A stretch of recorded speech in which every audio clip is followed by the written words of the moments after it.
आधी नागिन आधी चुड़ैल। पहाड़ियों और जंगल से घिरा नागपुर नाम के एक छोटे से जंगल में एक गुफा थी जिसमें एक आधी नागिन और आधी चुड़ैल रहा करती थी। उस चुड़ैल का एक बेटा भी था जो एक साधारण मामूली सा नाग था। वो चाहती थी जो वरदान आधी नागिन और आधी चुड़ैल का उसे मिला है वही उसके बेटे को भी मिले। इसीलिए वो इंसानों को मार मार कर उनकी बलि चढ़ाया करती थी और तप किया करती थी। ऐसे ही नाग पंचमी का एक दिन आता है। उस दिन गांव के लोग जंगल में नाग को दूध पिलाने के लिए जाते हैं। नाग देवता जल्दी से आओ और ये दूध पी लो और हमें आशीर्वाद दो। इतना बोलकर सभी लोग दूध से भरी कटोरी वहां जाकर साइड में रख देते हैं, जिसके बाद कुछ नाग दूध को पीने लगते हैं। वहीं दूसरी ओर गुफा के अंदर बैठी चुड़ैल ये सब कुछ चुपके से देख रही होती है और खुद से बोलती है, अरे ये क्या, मैं तो भूल ही गई थी कि आज नाग पंचमी है। आज मेरे पास अच्छा मौका है।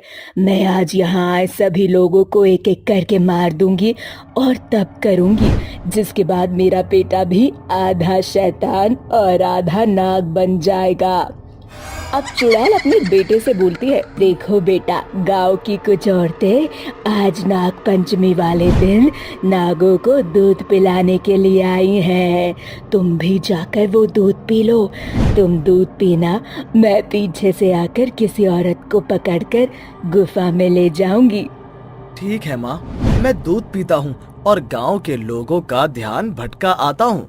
तब तक आप अपना काम कर लेना। इतना बोलकर चुड़ैल का बेटा अपनी गुफा से बाहर जाता है और दूध पीने लगता है। तो वहीं आधी नागिन आधी चुड़ैल गुफा से बाहर आती है और एक औरत को अपने गुफा के अंदर ले आती है, जिसके बाद वो उस औरत को मार देती है। तो वहीं बाकी के सभी गांव वाले अपने घर के लिए चले जाते हैं और नागिन चुड़ैल पूजा करती है।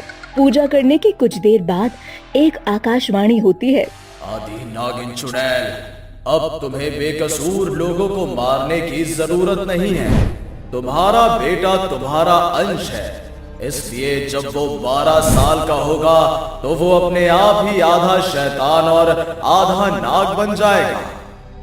ठीक है नागों के देव, नाग देवता, अब मैं किसी भी बेकसूर इंसान की जान नहीं लूंगी। आप मुझे मेरी इस भूल के लिए क्षमा करना। मैंने तुम्हें माफ किया। जिसके बाद चुड़ैल बेकसूर लोगों की जान लेना बंद कर देती है। ऐसे ही कुछ दिन बीत जाते हैं और गांव का एक सेठ जिसका नाम धनी लाल होता है, उसका एक पुत्र होता है। धनी लाल अपने बेटे से बहुत प्यार किया करता था, इसीलिए वो उसकी हर बात मानता था। ऐसे ही एक दिन उसका बेटा बोलता है, पापा, हम इतने अमीर हैं, हमारे पास इतनी सारी बंदूकें भी हैं। माँ मुझे कहानियां भी सुनाती हैं कि हमारे दादा परदादा शिकार करने जंगलों में जाया करते थे। अब मैं भी बड़ा हो चुका हूँ, आप भी मुझे शिकार पर ले चलो ना। पर बेटा, पहले का समय कुछ और था, आपका समय कुछ और है। अब हम बेकसूर जानवरों की जान नहीं ले सकते। मुझे कुछ नहीं पता, मुझे भी शिकार पर जाना है और दादा की तरह हाथों में बंदूक लिए शिकार करते हुए भी प्रिंटिंग बनवानी है।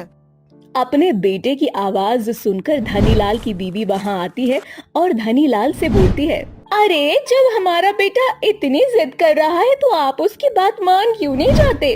आप उसे किसी पर गोली मत चलाने दीजिएगा, पर शिकार कैसे किया जाता है वो तो सिखा दीजिए। इसका मन भी बहल जाएगा और इसकी खुशी देखकर हम भी खुश हो जाएंगे। अपनी बीवी के कहने पर धनीलाल बंदूक लेकर अपने बेटे के साथ शिकार पर निकल जाता है। परंतु जंगल में जाने के बाद धनीलाल का बेटा अपने पिता को चकमा देकर बंदूक लेकर आधी नागिन आधी चुड़ैल की गुफा में घुस जाता है, जहां वो नागिन के बेटे को सोया पाता है।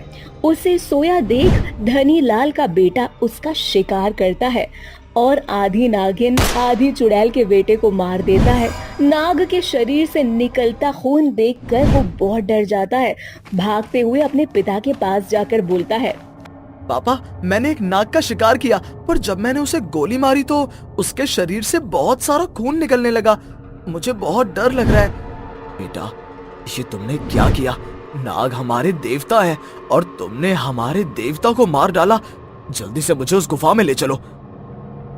धनीलाल अपने बेटे के साथ उस गुफा में जाता है जहां आधी नागिन आधी चुड़ैल अपने बेटे के पास बैठकर रो रही होती है। धनीलाल के बेटे और धनीलाल को देखकर उसे पता चल जाता है कि उसके बेटे का हत्यारा कोई और नहीं बल्कि धनीलाल का बेटा ही है। जिसके बाद चुड़ैल गुस्से में बोलती है, तेरे बेटे ने मेरी बेटे की जान ली है, इसलिए मैं आधी चुड़ैल आधी नागिन तुझसे वादा करती हूँ, 2 दिनों के अंदर अंदर मैं तेरे बेटे की जान ले लूंगी। चुड़ैल की ये बात सुनकर धनीलाल बहुत डर जाता है और अपने बेटे के साथ घर आ जाता है। घर आने के बाद वो पहाड़ी वाले बाबा को बुलाता है और सारी बात उसे बताता है।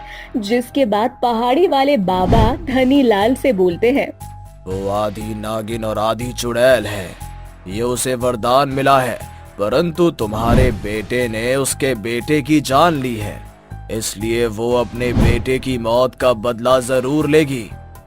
पर बाबा, ये मेरा इकलौता बेटा है, कई सालों तक मैंने मन्नतें की हैं, न जाने कहां कहां गया, तब जाकर मुझे संतान की प्राप्ति हुई।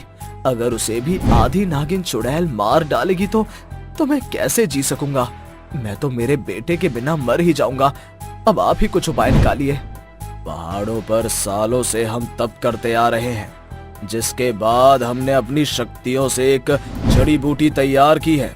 तुम मेरे साथ चलो और अपने बेटे के हाथ से उसके मरे हुए बेटे के शरीर पर ये जड़ी बूटी लगवा देना, जिसके बाद उसका मरा हुआ बेटा पुनः जीवित हो जाएगा। अब धनीलाल अपने बेटे के साथ उस आधी नागिन आधी चुड़ैल की गुफा में जाता है और अपने बेटे के हाथ से उस मरे हुए नाग बेटे के शरीर पर वो जड़ी बूटी लगवाता है। कुछ ही देर बाद उसका बेटा जिंदा हो जाता है। चुड़ैल वहां आती है और अपने बेटे को जैसे ही जिंदा देखती है तो धनीलाल उससे बोलता है, देखो आधी नागिन चुड़ैल, नाग हमारे देवता हैं, इसलिए मैंने तुम्हारे नाग बेटे को कुछ नहीं होने दिया। तुम्हारा बेटा फिर से जीवित हो चुका है, इसलिए अब तुम मेरे बेटे को मत मारना, वरना मैं अपने बेटे के बिना नहीं जी सकूंगा। तुमने मुझे मेरा बेटा लौटा दिया, इसलिए मैं तुमसे वादा करती हूँ, मैं तुम्हारे बेटे को कभी कुछ नहीं करूंगी। अब तुम निश्चिंत होकर अपने घर जा सकते हो। जिसके बाद धनीलाल अपने घर जाता है और अब वो और उसका बेटा हर नाग पंचमी वाले दिन नागों को दूध पिलाते हैं। साथ ही उस आधी नागिन और आधी चुड़ैल को भी जाकर अपने हाथों से दूध पिलाते हैं। तो वहीं आधी नागिन और आधी चुड़ैल का नाग बेटा भी बहुत ही जल्द आधा शैतान और आधा नाग बन जाता है।